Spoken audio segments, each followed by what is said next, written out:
المرشح إشهاب أحمد شفي عزم عن محافظة بغداد، مرشح ائتلاف الإعمار والتنمية، قائمة 207، تسلسل 78.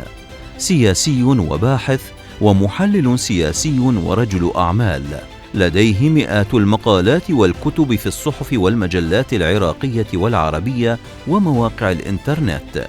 محرر في جريدة البينة، جريدة التآخي، جريدة الصباح، جريدة النهضة. لديه عشرات اللقاءات باللغة العربية والكردية في القنوات الفضائية العراقية والعربية. نائب رئيس ومسؤول علاقات جمعية الكرد المرحلين. رقم القائمة 207، تسلسل 78، للمرشح إشهاب أحمد شفي.